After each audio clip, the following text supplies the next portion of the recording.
Hola, mis queridos amigos, amigas, qué gozo, qué alegría poder una vez más estar con ustedes relatándoles los maravillosos relatos,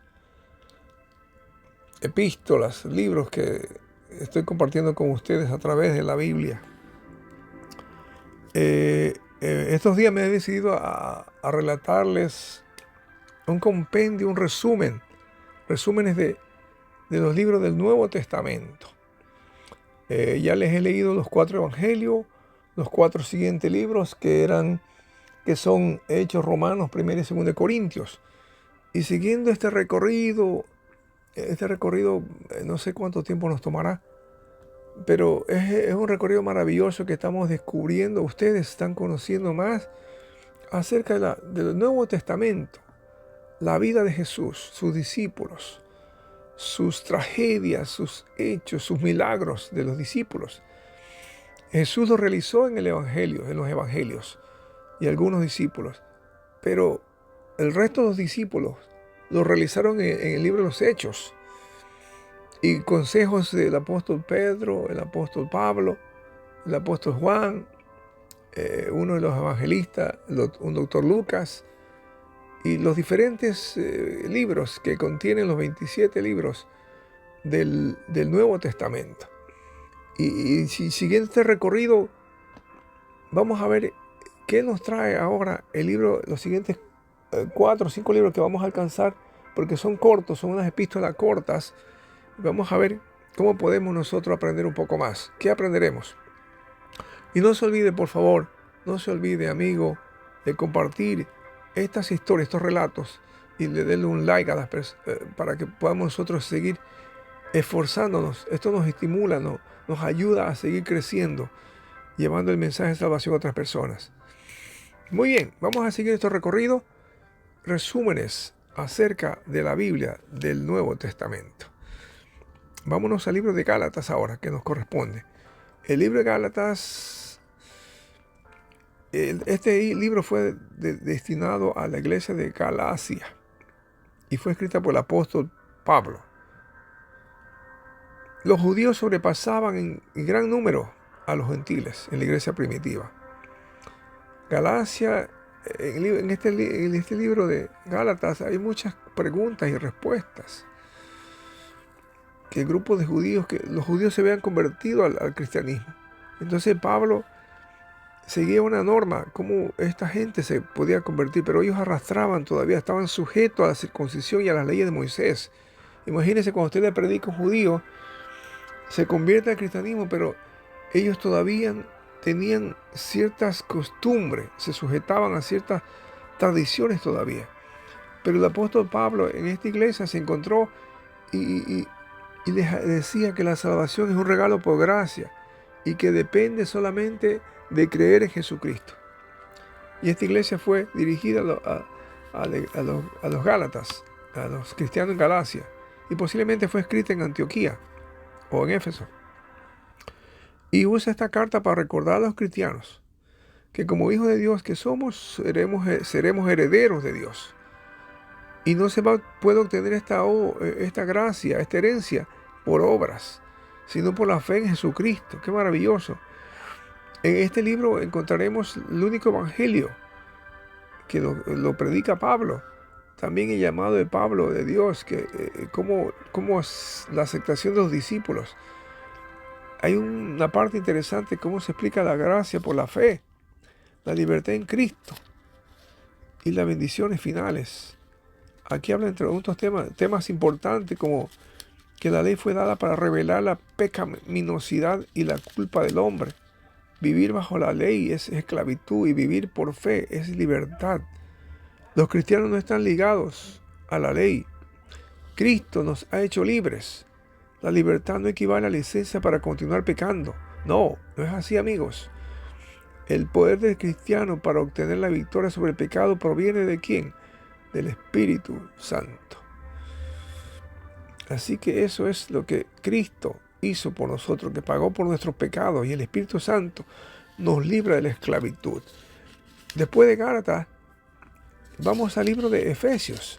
Es una carta corta también, que fue escrita por Pablo y estaba destinada a la iglesia en Éfeso, el libro de Efesios. Una vez más encontramos el trasfondo de los judíos convertidos y que siempre se excluían de los gentiles, porque ellos creían que tenían ellos la verdad y los gentiles no. Entonces Pablo llegó ahí a poner, como se dice, arreglar la situación acá. A ver que muchos estaban equivocados. Y ahí empieza, él escribe posiblemente en una prisión romana, que estuvo durante 2 años en prisión, Pablo, amigos. Ahí habla también no trata solo con los problemas de la iglesia, sino a animar a los hermanos a madurar en la fe. También anima a Pablo a la unidad de la iglesia, que no haya guerra. Él nos guía las relaciones entre esposos, también de hijos e hijas, padre e hijos. Qué interesante, amigo. Yo le animo para que usted pueda leer este libro, el libro de Efesios, consejo para los esposos y las esposas, pero que todos seamos uno. Como hay un Señor, una fe y un bautismo, así seamos uno en Cristo, amarnos, porque somos el cuerpo de Cristo, que Dios nos ha dado a cada uno de nosotros las provisiones necesarias para triunfar de los ataques del enemigo. Y estamos nosotros con la armadura de Dios para luchar contra las huestes satánicas. Si cada uno de nosotros atendemos el llamado de Cristo, el resultado será una victoria en Él. Aquí habla de cómo debemos estar los cristianos en Cristo, la unidad, la santidad de la iglesia y unas relaciones basadas en Cristo. Y que tenemos una guerra espiritual. Por eso tenemos que vestirnos de la armadura, mi amigo. También encontramos la siguiente libro es la epístola a los Filipenses, la iglesia de Filipos. Pablo llega a Filipos como su segundo viaje misionero y ahí no había suficientes judíos ahí, pero dominaban los gentiles mucho más. Pero tenían un lugar especial estos hermanos en el corazón de Pablo. Y él escribe de una prisión, mis amigos. Era una cálida y afectuosa carta que Pablo le escribe a los filipenses y exhorta a ellos a que centren su vida en Cristo y a contentarse en toda situación, aunque tengan pruebas, dificultades, que se mantengan fieles en el Señor. Y le da gozo para que todos los hermanos tengan una relación íntima con Jesús y caminen bajo el cuidado del Señor. Y que aprendan a vivir piadosamente en unidad y en amor y orar unos por los otros y a imitar el ejemplo de Jesús. Pablo anima a los filipenses y que oren por ellos unos a otros y que Cristo sea el modelo de humildad. Y también Pablo alaba a Timoteo y Epafrodito, que eran discípulos, y también exhorta que conozcamos más de su palabra y acerque la paz de Cristo Jesús. Dios no falla. Dios no falla. Y también nos anima a que tengamos el gozo que perdura como resultado de la relación con Cristo Jesús. Que los cristianos podemos tener problemas, pero en Cristo tenemos poder para vencer. Que seamos un ejemplo donde quiera que vayamos, amigos. También luego de Filipenses, este libro de Colosenses, que también escribió Pablo, era la iglesia de Colosas. Aquí Pablo establece una iglesia. Después que estableció una iglesia en Éfeso, sigue viajando y visita Colosas.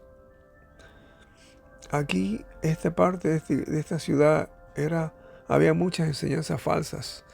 Había judíos, griegos y orientales que tenían muchas enseñanzas falsas en gnosticismo. Aquellas personas que niegan la verdadera humanidad de Cristo. Un caso muy serio, él también estaba preso en esta ocasión. Amigos, fíjense, un predicador preso en la prisión escribiendo cartas a los hermanos que estaban en libertad. Había mucho debate de Pablo contra los hermanos que estaban ahí, que había mucho legalismo, una adoración a ángeles. Adoraban a los ángeles, había una herejía ahí, hermanos. Pero Pablo les dice que se vistan de una nueva vestimenta, una nueva naturaleza, y que sigan el ejemplo de Jesús. También menciona en otros tópicos, entre otros temas, que solo Jesús es suficiente para satisfacer cada necesidad de nuestras vidas. Él es el perfecto reflejo de Dios invisible y es Jesucristo el Salvador. Y la filosofía no exaltan a Cristo, no son de Dios. Nuestra relación con Dios se refleja a través de nuestra relación con otros. También nos anima a orar, a tener cuidado de las filosofías engañosas y las relaciones cristianas. Luego, después de Colosenses, entraremos a primera y segunda de Tesalonicenses. Vamos a ver si alcanzamos. También Pablo escribió en la iglesia de Corinto. Era una capital es la capital de Macedonia, que ahí llegó para su segundo viaje Pablo a un puerto, predicaba que muchos se convirtieron, pero tuvo mucha oposición también. Los animaba a seguir a esta iglesia joven, a que tengan una fe diligente, creyentes que vivan en santidad y también se cuiden de la inmoralidad sexual. Había muchos problemas ahí. Algunos hermanos no entendían acerca de la venida de Cristo. Había un problema acerca de la venida. Pero entre otros temas, que Dios espera que los creyentes sean ejemplos de los incrédulos y que la persecución nunca es razón para dejar a Dios. Estaban asustados y preocupados. Como en los tiempos actuales, tenemos que tener paz con Dios, tranquilos, esperando al Señor en oración y en fe. Que los cristianos deben orar por su iglesia y por sus líderes. Que esta es la voluntad de Dios para cada creyente, vivir en santidad, agradecerle a Dios y prepararnos para la venida de Jesús. Esa fue la primera epístola a Tesalonicenses, y la segunda es algo parecida también, porque nos menciona acerca de cómo nosotros debemos estar preparándonos, seguir preparándonos, porque Él viene pronto. Menciona las instrucciones de los líderes de la iglesia. Le da consejos a Timoteo, le da consejos sobre la disciplina de la iglesia y los peligros del amor al dinero. Aquí Pablo le escribe a un joven llamado Timoteo, a su epístola, a discípulos asociados, posiblemente en Filipos, en Macedonia, y le escribe a Timoteo y le ofrece esperanza y consuelo a Timoteo, que permanezca como buen soldado de Jesucristo. También le dice que aconseja a la iglesia acerca de un culto adecuado, cómo deben ser las características de los líderes de la iglesia, cómo cuidar a las viudas, a los ancianos, el peligro de amar al dinero y mantenernos una vida santa delante de Dios, y que hay una sola doctrina y solo los cristianos dedicados son capaces de vivir de acuerdo a ella. Lo que creemos como doctrina se mostrará en nuestras actitudes y acciones. Instrucciones para líderes, consejo de Timoteo, a Timoteo. Así como un atleta debe entrenarse, también el cristiano debe ejercitarse y disciplinar su fe. Hermanos, le he relatado brevemente un resumen acerca de los 4 libros siguientes de las epístolas. Aproximadamente como 5 les leí. Y vamos a continuar. Que Dios me los bendiga a cada uno de ustedes. Amén.